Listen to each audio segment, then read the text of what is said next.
नमस्कार. विचार क्रांती दर्शनमध्ये आपल्या सर्वांचं खूप खूप स्वागत आहे. आज आपण एका अशा विषयावर बोलणार आहोत जो खूप महत्त्वाचा आहे आणि तो म्हणजे आपल्या निरागस मुलांना भरकटण्यापासून कसं वाचवायचं. चला तर मग पंडित श्रीराम शर्मा आचार्यजी यांच्या विचारांच्या प्रकाशात या समस्येच्या मुळाशी जाऊया. कधी विचार केलाय की आजकाल इतकी मुलं आपलं घर सोडून का निघून जात आहेत? ही खरंच एक खूप मोठी आणि हृदयद्रावक समस्या आहे, नाही का? तर चला, आज आपण पंडित श्रीराम शर्मा आचार्य यांच्या मार्गदर्शनातून या समस्येची नेमकी मूळ कारणं काय आहेत हे समजून घेऊया.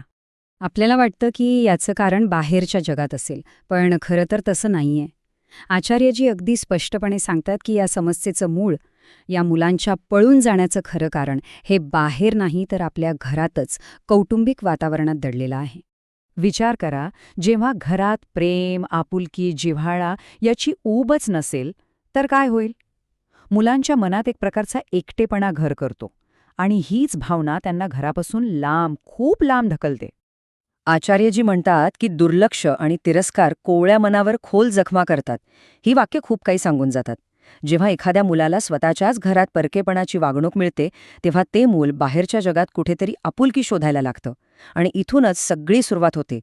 पण फक्त दुर्लक्ष किंवा रागवणं हेच एक कारण नाही. या नाण्याची एक दुसरी बाजू सुद्धा आहे आणि ती म्हणजे अति लाड करणं, जे तितकंच धोकादायक आहे. आचार्यजी सांगतात की हे दोन्ही मार्ग म्हणजे दुर्लक्ष आणि अति लाड मुलांच्या भविष्यासाठी विनाशकारी ठरू शकतात. म्हणजे बघा, दोन्ही टोकं किती घातक आहेत. मार्ग वेगळे असले तरी परिणाम मात्र एकच आहे. एकीकडे दुर्लक्ष मुलाला घराबाहेर ढकलतं, तर दुसरीकडे प्रमाणाबाहेर केलेले लाड, प्रत्येक अयोग्य इच्छा पूर्ण करणं हे त्या मुलाची बाहेरील जगाचा सामना करण्याची ताकदच हिरावून घेतं. आणि मग होतं काय? ज्या मुलांमध्ये लहान सहान अडचणींना, छोट्या छोट्या आव्हानांना तोंड देण्याची शक्तीच निर्माण होत नाही, ते पळपुटे बनतात. कोणतीही अडचण आली की त्यांना पळून जाणं हाच सगळ्यात सोपा मार्ग वाटू लागतो. त्यांची संघर्ष करण्याची क्षमताच संपलेली असते. आता घरातून मिळालेल्या या असुरक्षितेमुळे काय होतं तर ही मुलं बाहेरच्या जगाच्या झगमगाटाकडे, त्या ग्लॅमरकडे खूप सहज आकर्षित होतात. त्यांना त्या खोट्या दुनियात कुठेतरी आशेचा किरण दिसू लागतो. आजकालचा सिनेमा आणि हे डिजिटल जग मुलांसमोर एक असं खोटं, आभासी जग उभं करतं, जे त्यांना खूप आकर्षक वाटतं. शहरांची खोटी चमकदमक, हिरो हिरोईन बनण्याचं स्वप्न, हे सगळं त्यांच्या घरातील कठीण वास्तवापेक्षा खूपच चांगलं वाटू लागतं. आणि मग या खोट्या स्वप्नांच्या मागे लागून ही मुलं नैतिक आणि कौटुंबिक बंधनं तोडायला सुद्धा मागेपुढे पाहत नाहीत. पण या स्वप्नांची त्यांना पुढे जाऊन खूप मोठी किंमत मोजावी लागते. ठीक आहे, आपण समस्या तर समजून घेतली, पण यावर उपाय काय? यातून बाहेर पडण्याचा मार्ग कोणता? आचार्यजी आपल्याला एक अगदी स्पष्ट मार्ग दाखवतात, ज्यावर चालून आपण आपल्या राष्ट्राचं भविष्य पुन्हा घडवू शकतो.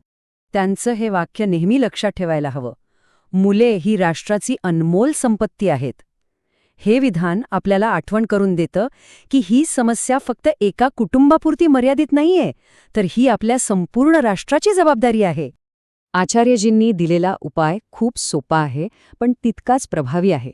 ते म्हणतात, दुर्लक्षाची जागा आपुलकीने घ्या, तिरस्काराची जागा सदिच्छेने घ्या आणि अति लाड करण्याऐवजी योग्य मार्गदर्शनाने मुलांना सामर्थ्यवान बनवा. आपल्याला त्यांचं फक्त पालनपोषण नाही करायचे, तर संगोपन करायचे. आणि म्हणूनच हे लक्षात ठेवणं गरजेचं आहे की कौटुंबिक बंध मजबूत करणं हीच आपल्या राष्ट्राची सर्वात मोठी सेवा आहे. चला तर विचार क्रांती दर्शनशी जोडून या महान कार्यात आपण सर्वजण सहभागी होऊया. धन्यवाद.